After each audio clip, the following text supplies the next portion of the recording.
नमस्कार,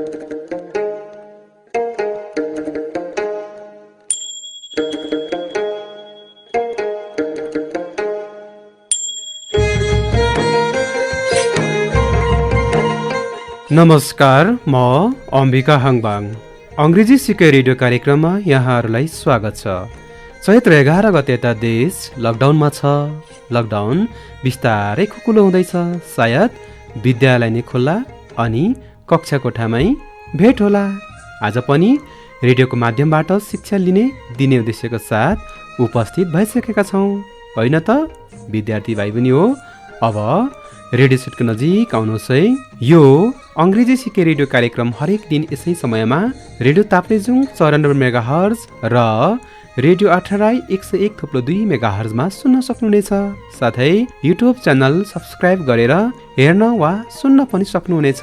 नोटबुक, कलम, पाठ्यपुस्तक र रेकर्ड गर्न मिल्ने सामग्री तयारी अवस्थामा पक्कै राख्नुभएकै होला, होइन त? यदि छैन भने तयार गर्दै गर्नुहोस् ल। आजको बसाइमा अनिवार्य अंग्रेजी विषय अन्तर्गत कक्षा 8 को युनिट 2 बाट अन एक्सपेडिसन अर्थात् यात्राको बारेमा चर्चा गर्नेछौँ। विद्यार्थी भाइ बहिनीहरू तयार हुनुहुन्छ होइन? आजको प्रस्तुतिका झलकहरू। Glowing, ग्लिमिङ, GLEAMING, ग्लिमिङ।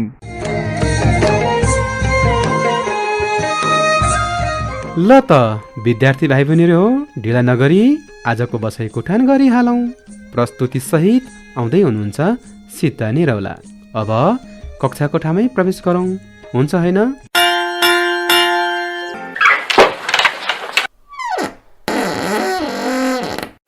Hello students, Namaskar and welcome back.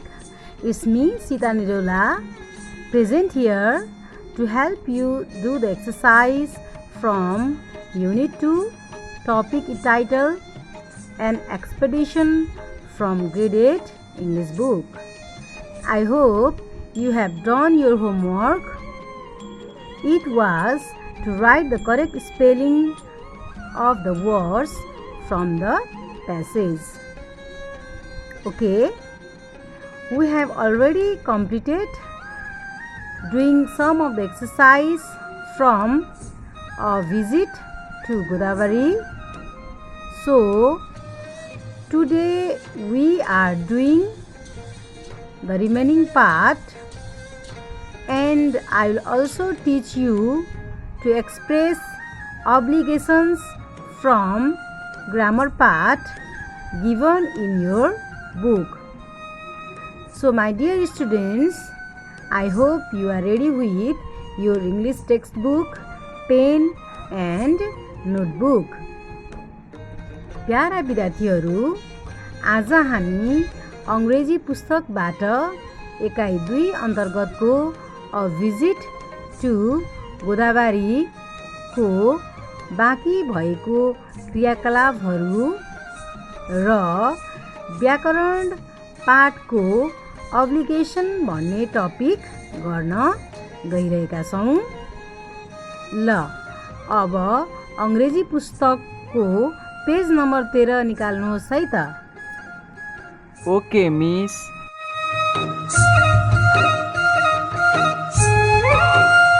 Okay, today we are going to do the remaining part of exercise from a visit to Godavari, and also we will do the grammar part, that is to express obligation. Excuse me, miss. Can you explain what obligation means? Obligations, or you can say responsibilities, are a set of rules or codes of behavior that you must follow and cannot go against it. Obligation भनेको दायित्व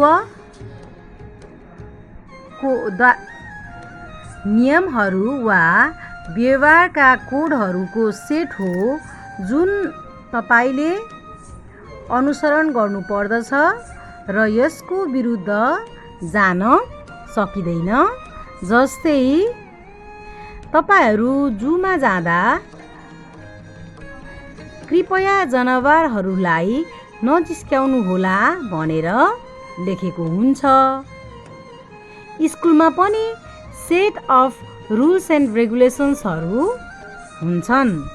जस्तै शिक्षकलाई आदर गर्नु, जताभावी फोहोर नफाल्नु भनेर नियम कानुनहरू स्कुलमा पनि बनाइएका हुन्छन्। त्यही नियमहरूको सेटलाई हामी अब्लिगेसन भन्दछौँ। आज हामी अब्लिगेसन कसरी प्रस्तुत गर्ने अथवा कसरी बनाउने भन्ने कुरा पनि पढ्न गइरहेका छौँ। Now, as we have already finished reading A Visit to Godavari in the previous class, today we are going to learn the similar meaning of some of the words from the passage. हामीले A Visit to Godavari अस्तिको क्लासमा पढिसक्यौँ र आज केही visit to गोदावरीबाट केही शब्दहरूको similar मिनिङ्सहरू हामी पढ्न गइरहेका छौँ। So listen carefully and write it in your copy. Read the text again and find the similar meaning for the following words. पाठ फेरि एकचोटि पढ्नुहोस् र निम्न शब्दहरूको लागि उस्तै अर्थ हुने शब्द फेला पार्नुहोस्। So I'm going to say a word and you have to find a similar word that resembles the same meaning. So let's start. Excursion. Excursion भनेको भ्रमण। एक्सकर्सन को मिनिङ आउने उस्तै शब्द अब तपाईहरूले अ भिजिट टु गोदावरी प्यासेजबाट फेला पार्नुपर्ने हुन्छ। सबैजना रेडी हुनुहोस् है त। Excursion trip. Okay good. Excursion means trip. Unusual UNUSUAL unusual भनेको असामान्य। यसको सिमिलर शब्द के होला त? Exotic. EXOTIC exotic. Okay good. Unusual means exotic. अर्को शब्द छ डाइभर्सिटिज। DIVERSITIES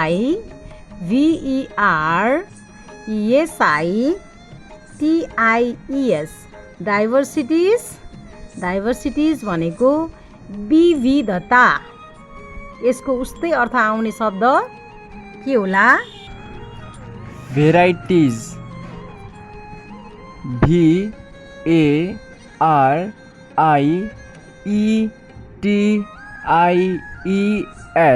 varieties. Okay good. Diversities means varieties. Next view. VIEW view भनेको दृश्य। यसको उस्तै अर्थ आउने शब्द के होला त? Site. SIGHT site. Okay good. View means site. Next covered with healthy plants. रुख बिरुवाहरूले घेरिएको अथवा धेरै रुख बिरुवाहरू भएको। Loss. LUSH loss. Okay good. Covered with healthy plants means loss. नेपालीमा हरा भरा। Glowing. GLOWING W-I-N-G, glowing. Gleaming. G-L-E-A-M-I-N-G,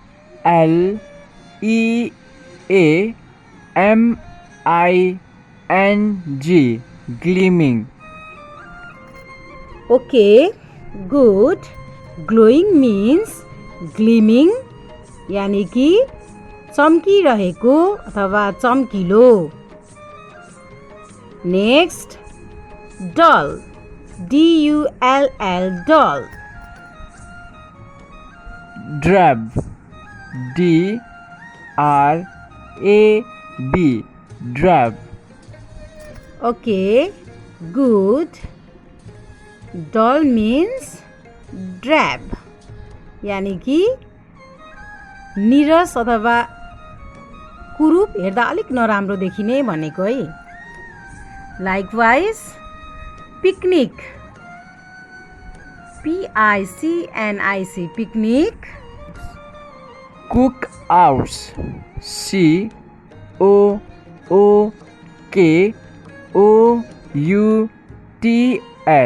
cookhouse. Okay, good. Picnic means cook house. Likewise, decomposable.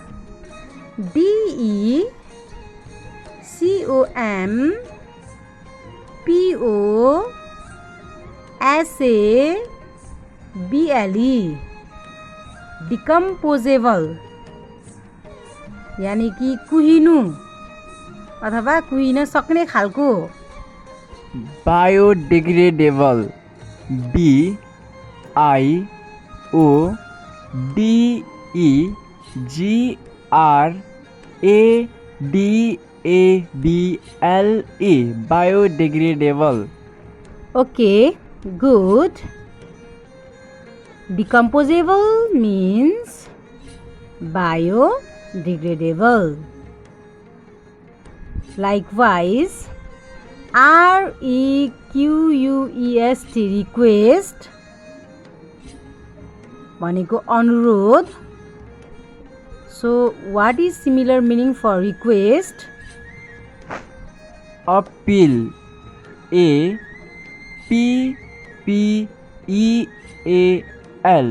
appeal.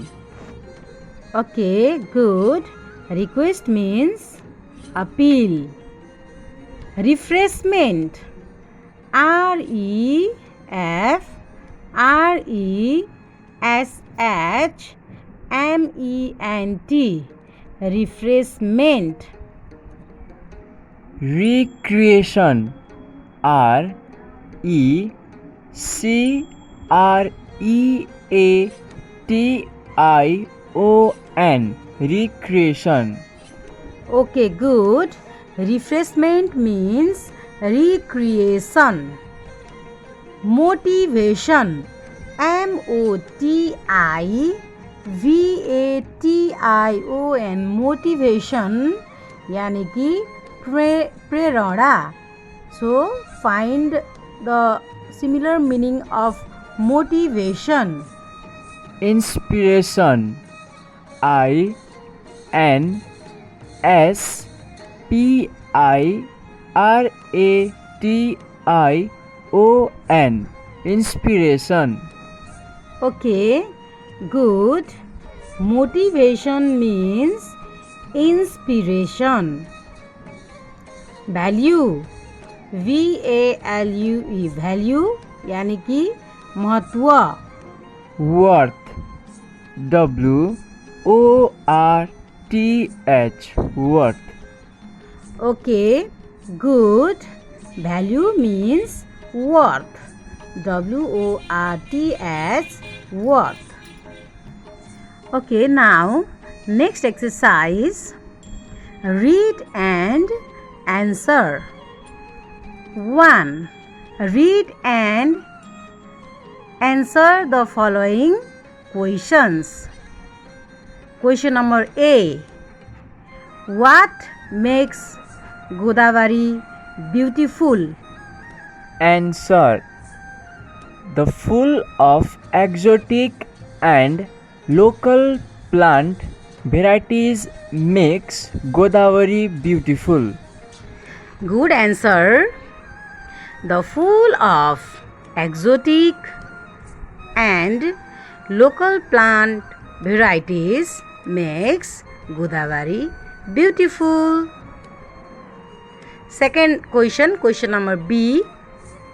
What is Godavari famous for? Answer. Godavari is famous for picnic spot. Good answer. Godavari is famous for picnic spot. Number C. How many species of plants are found there? Answer. More than 529 species of plants are found in Godavari. Good answer. More than 529 species of plants are found in Godavari. Question number D. In which months do we find butterflies moving around flowers in Godavari? Answer. In the month of April and May, we find butterflies moving around flowers in Godavari. Correct answer. In the months of April and May, we find butterflies moving around flowers in Godavari. Question number E. How can picnics be a part of social harmony? Answer. People enjoy eating, participate in dancing, singing and other fun events at picnics, which creates an atmosphere of social harmony. So, picnic can be a part of social harmony. Absolutely right answer.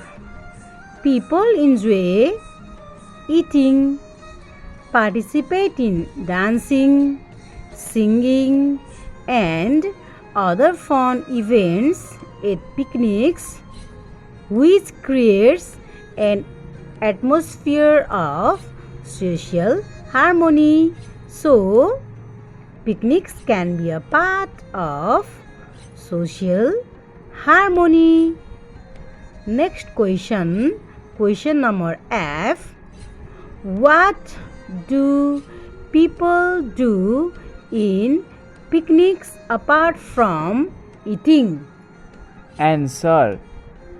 Apart from eating, people sing, dance, and have fun events in picnics. Right answer.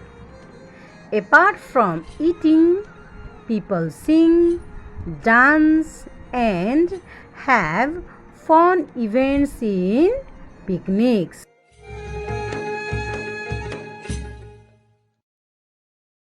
Okay, we finished doing question answer. Now turn it page number 14. Number 2. Choose the best answer. सही उत्तर छान्नुहोस्. Question number 1. Godavari is in dash. Kathmandu, Lalitpur, Bhaktapur. Lalitpur. Okay, correct answer. Godavari is in Lalitpur. Question number 2. Godavari is the dash of many plants. Option number A. Home. Option number B. School. Option number C. Market. Home. Right answer. Godavari is the home of many plants. Question number 3. In April and May, bees flock around scented flowers. Option A. Insects. B. Animals. C. Butterflies. Butterflies. Right answer. In April and May, butterflies flock around scented flowers. Question number 4. Many people go to Godavari for dash. Option number A. Picnics. Option number B. Weddings. Option number C. Fighting. Picnics. Absolutely correct answer.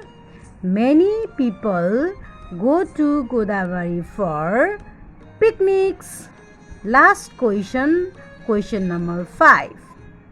Picnics have been part of social dash. Option number A. Gathering. Option number B. Harmony. Option number C. Rules. Harmony. Correct answer. Picnics have become part of social harmony.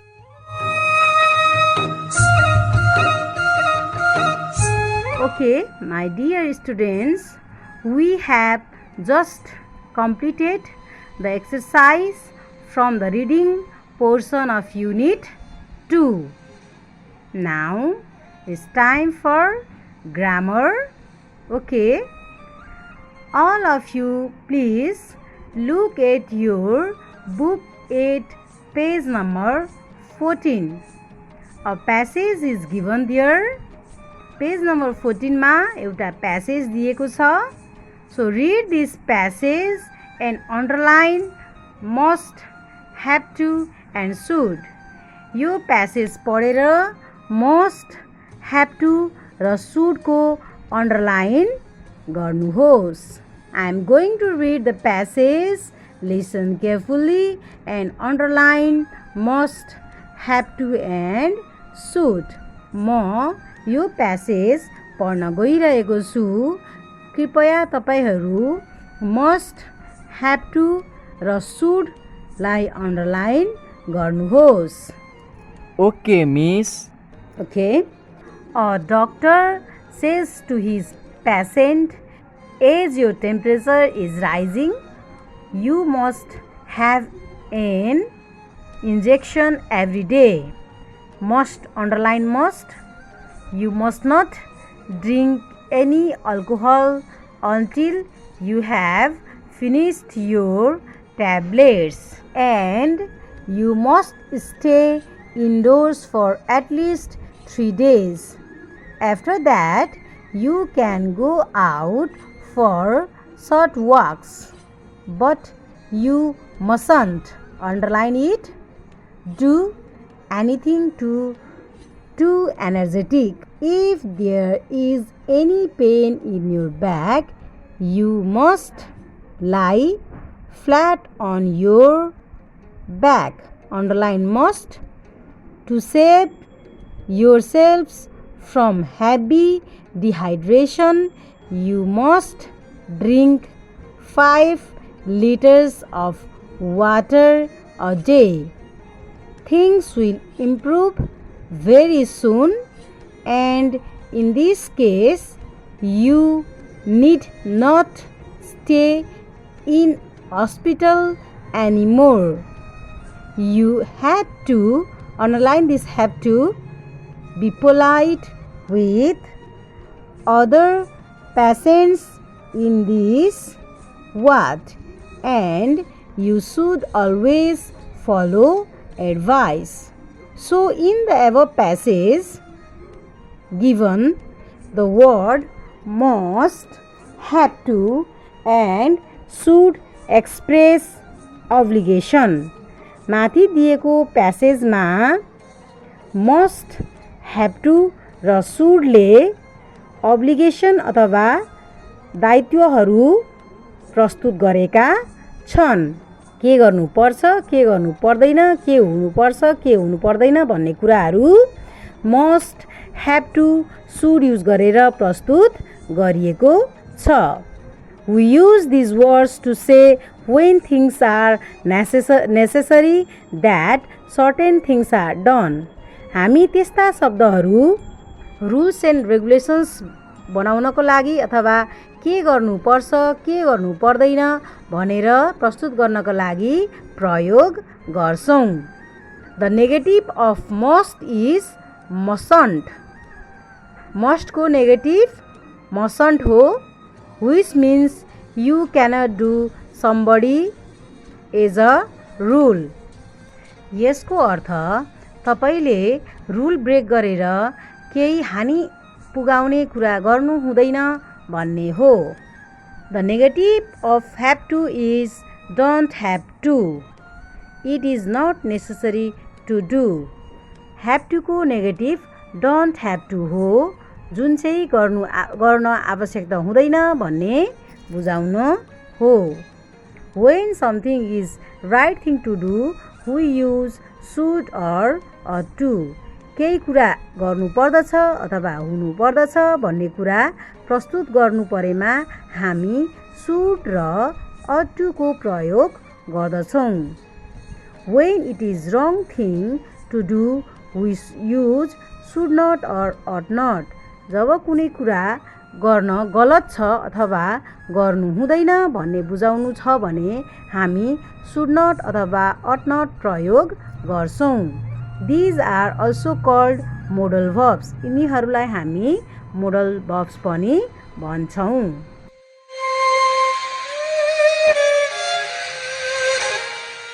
Okay, we will continue this in our next class. My dear students, it's time for homework now. अब गृह कार्यको पालो भएको छ। So your homework is you have to read and write the similar meanings that we did in our lessons today in your copy.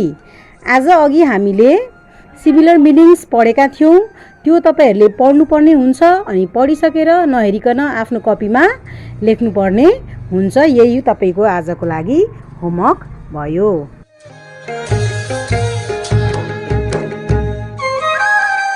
Thank you my dear students for listening carefully. Hope you had a good time with me.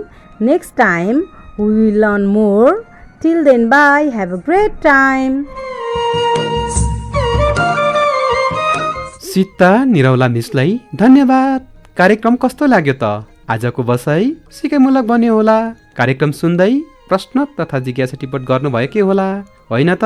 प्रश्न तथा जिज्ञासा अंग्रेजी सिकाइ radio कार्यक्रमको Facebook page @radioeducationSPF को इनबक्समा र radioprogramSPF@gmail.com मा पठाउन सक्नुहुनेछ। प्रश्न तथा जिज्ञासाको समाधान सहित थप सिकाइको लागि भोलिको कार्यक्रममा पुनः भेटुनेछ। पठन पाठनको क्रममा कुनै जिज्ञासा भए निम्न ठेगानामा सम्पर्क गर्न सक्नुहुनेछ। ठेगाना र सम्पर्क टिप्न तयार हुनुहोस् है। ह्युमेन प्र्याक्टिस फाउन्डेसन फुङलिङ नगरपालिका 4 ताप्लेजुङ। Phone number 024 461 047। हवस् त, आगामी अङ्कमा पुनः भेटुनेछ। म अम्बिका हाङमाङ बिदा हुन्छु। नमस्ते। सामाजिक दूरी कायम गरौँ, कोरोना भाइरसबाट बचौँ र बचाउँ। धन्यवाद।